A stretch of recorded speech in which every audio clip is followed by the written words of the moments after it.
Kisah ini bermula dari perjalanan pulang kampung untuk merayakan Natal yang berubah menjadi malam penuh teror. Sosok-sosok menyeramkan, jalanan yang seolah tidak berujung, dan kejadian-kejadian yang tidak masuk akal mewarnai malam itu.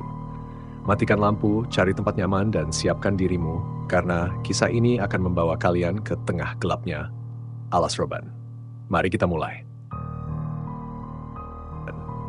Aku masih ingat malam itu. Jalanan lengang, udara dingin menusuk kulit, dan suara gemerisik dedaunan dari pohon-pohon besar di kiri kanan jalan. Aku sedang dalam perjalanan pulang ke kampung halaman untuk merayakan Natal bersama keluarga. Rute tercepat adalah melewati Alas Roban, jalanan yang terkenal angker. Jam menunjukkan pukul 11 malam saat aku memasuki wilayah hutan itu. Lampu mobilku menjadi satu-satunya cahaya di tengah kegelapan yang pekat. Tidak ada kendaraan lain di depan maupun di belakangku.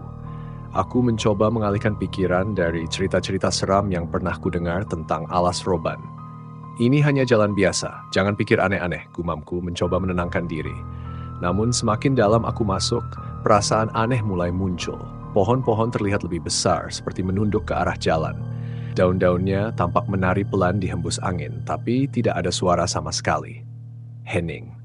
Bahkan suara mesin mobilku terasa terlalu keras di tengah keheningan ini.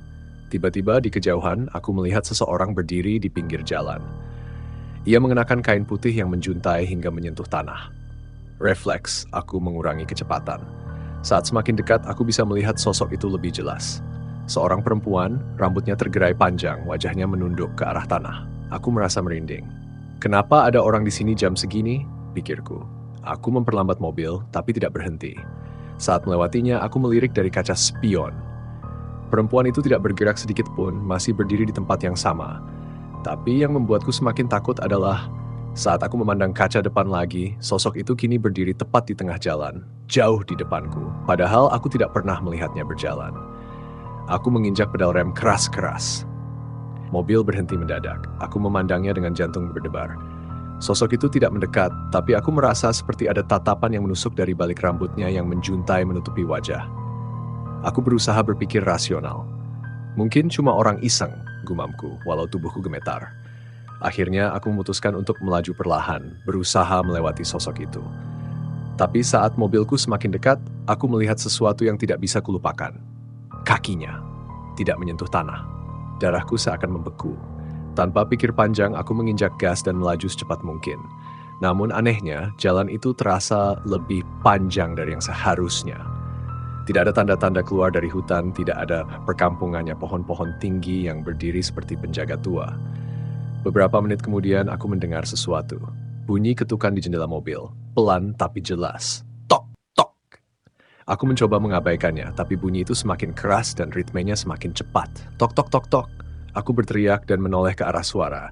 Tapi di luar jendela tidak ada apa-apa selain gelap. Namun ketika aku kembali melihat ke depan, sesuatu menutupi pandanganku. Wajah pucat dengan mata hitam kosong menempel di kaca depan, tersenyum lebar seolah mengejek. Aku menjerit keras hampir kehilangan kendali atas kemudi. Mobilku oleng ke kiri, lalu ke kanan sebelum akhirnya kembali lurus. Wajah itu menghilang begitu saja, meninggalkan jejak embun tipis di kaca depanku. Jantungku berdegup begitu kencang sampai terasa sakit.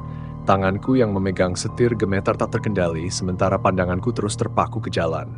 Ini nggak nyata, nggak nyata. Aku berbisik pada diriku sendiri, mencoba tetap waras. Tapi perasaan kalau ada yang mengawasi tak juga hilang. Jalan di depanku seolah berubah. Pohon-pohon semakin rapat seperti merapat ke jalan. Aku merasa seperti sedang memasuki terowongan gelap yang tak berujung. Aku melirik jam di dashboard, pukul 19.45. Tapi rasanya aku sudah berkendara lebih dari 1 jam sejak terakhir kali aku memeriksa waktu.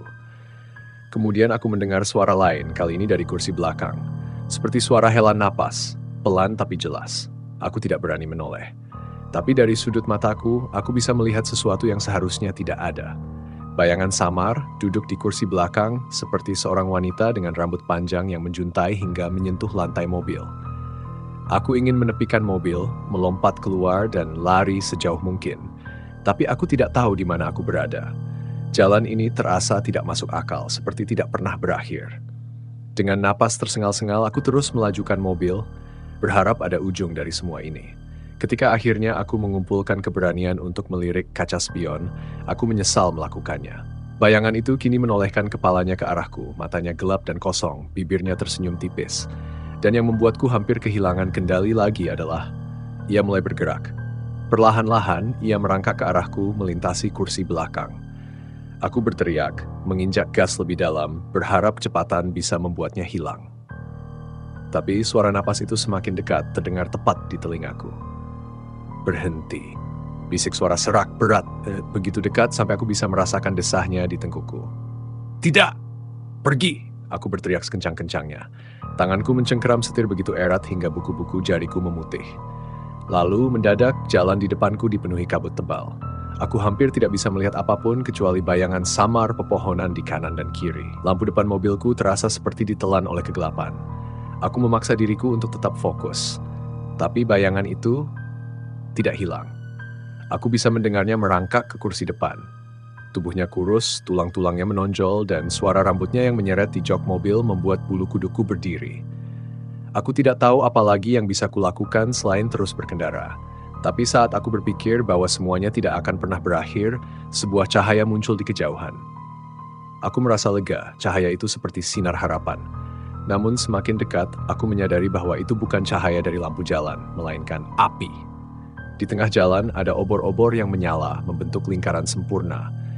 Di dalam lingkaran itu ada sekelompok orang berpakaian hitam, berdiri mengelilingi sesuatu di tanah. Aku mengerem mendadak menatap mereka dengan napas terengah-engah. Mereka semua menoleh ke arahku secara bersamaan. Wajah mereka kosong, tanpa ekspresi, tapi tatapan mereka seolah menusukku. Lalu dari dalam lingkaran itu, seseorang berdiri. Sosok tinggi, mengenakan jubah hitam panjang dengan tudung yang menutupi wajahnya. Ia mengangkat tangannya dan lampu mobilku mendadak mati. Kini aku hanya bisa duduk dalam gelap di tengah alas roban dengan suara ketukan pelan di kaca mobilku. Tok.